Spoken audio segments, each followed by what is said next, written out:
हरियाणा गौ सेवा आयोग के चेयरमैन श्रवण कुमार गर्ग को कुछ दिनों से पाकिस्तान के एक नंबर से जान से मारने की धमकी मिलने का मामला सामने आया है। गौ सेवा आयोग हरियाणा के चेयरमैन श्रवण कुमार गर्ग ने बताया कि उनके सहित हरियाणा गौ सेवा आयोग के वाइस चेयरमैन व अन्य सदस्यों को पाकिस्तान के एक नंबर से 22 तारीख को लगातार जान से मारने की धमकी व अभद्र भाषा का प्रयोग किया गया। उन्होंने इसको लेकर हरियाणा के डीजीपी को शिकायत भी दी है। इस मामले में धमकी देने वालों के खिलाफ कड़ी कार्रवाई करने की मांग की है। आपको कुछ समय से कॉल आ रही है, कहाँ से आ रही है, किस प्रकार से आपको धमकी दी जा रही है?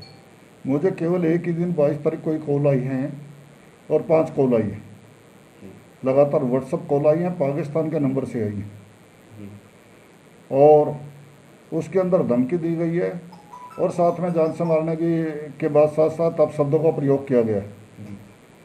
और लगातार जो गौ तस्करी हो रही है उस पर रोकथाम हो रही है। उसके अंदर हरियाणा पुलिस द्वारा भी लगातार एफआईआर दर्ज की जा रही है, गौ तस्कर पकड़े जा रहे हैं। तो उसके कारण से हमें लगता है कि उन्हीं के बौखलाहट का परिणाम है।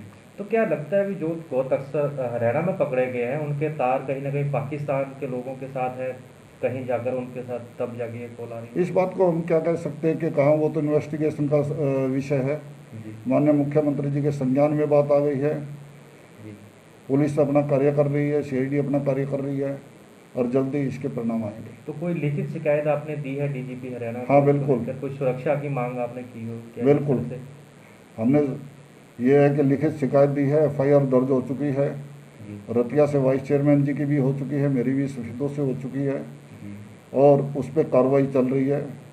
और एडीजीपी साहब से बैठक के दौरान उन्होंने हमें आश्वासन दिया है जल्दी इसको ट्रेस करके उनको उनके अंजाम तक पहुंचाया जाएगा। तो जिस प्रकार से पाकिस्तान के नंबर से आपको धमकियां मिल रही है, ये पहली बार ऐसा हुआ है या इससे पहले भी आपको कई किसी नंबर से आपको कॉल आई है? मेरे साथ ये पहली बार हुआ।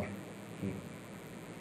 तो इसकी उच्च स्तरीय जांच होनी चाहिए, क्योंकि इंटरनेशनल मामला है और खासकर गौ की जो हम पूजा करते हैं उसके साथ जुड़ा हुआ ये मामला है, और ऐसे लोग जो उनकी हत्या कर रहे हैं वो जो है धमका रहे हैं आपको। हमारा जीवन गौ माता के लिए है। माननीय मुख्यमंत्री जी ने गौ सेवा आयोग के चेयरमैन का दायित्व जो मुझे दिया वो भी इसीलिए दिया कि गौ सेवा के लिए हम तत्पर हैं और इन बातों से दिमाग में कोई घबराने का विषय नहीं है। जी। केवल एक ही विषय है कि जब तक जीवन रहेगा गौ माता की सेवा करेंगे और सेवा करते हुए जो भी परिणाम आएंगे उन परिणामों की कोई चिंता दिमाग पे नहीं है और जीवन पर्यंत यही कार्य करेंगे। और जहाँ तक धमकियों की बात है कि धमकियों के बारे में कोई घबराने का हमारे दिमाग में कोई विषय नहीं है और जिन अधिकारियों की जो जिम्मेवारी है वो अधिकारी अपने काम पे सुदृढ़ रूप से लगे हुए हैं, निश्चित रूप से परिणाम आएंगे। तो अगर बात की जाए गौ तस्करी की, तो कितने मामले जो है आपके नोटिस में आए, जो आपके द्वारा पकड़वाए गए, ऐसे कार्रवाई करवाई गई, कितने मामले पिछले साल में आए? ऐसा है कि इसके अंदर गौ भक्तों की टीम, गौ रक्षकों की टीम, पुलिस की टीम सभी काम करती हैं और सभी सूचनाएं जिनको पता लगता है वो सूचनाएं देते हैं पुलिस को, पुलिस उस पर कार्रवाई करती है। जी। और उसके परिणाम निश्चित रूप से यह है कि जहाँ जहाँ जानकारी में आता है वहाँ से तस्करी को रोकने का प्रयास किया जाता है। और उस प्रयास के अंदर इस तरह की धमकियाँ आना और इस तरह की बातें होना मुझे लगता है कि मेरे लिए तो स्वाभाविक नहीं है और निश्चित रूप से इनसे न हम डरने वाले। तो जो पुलिस को आपने शिकायत की है, क्या आप पुलिस की जो कार्रवाई और जांच से संतुष्ट हैं या फिर उच्च स्तरीय कोई जांच की आप मांग करते हैं इस मामले में, क्योंकि इंटरनेशनल मामला है ये? वैसे मैं 100% संतुष्ट हूँ। माननीय मुख्यमंत्री जी के अधिकारियों के संज्ञान में है और अधिकारी जो हमारा नेतृत्व है वो पूर्ण रूप से सक्षम है इस विषय को उसके अंजाम तक पहुंचाने के लिए। उसमें मेरे को किसी तरह का कोई शक नहीं है, कोई शुबह नहीं है।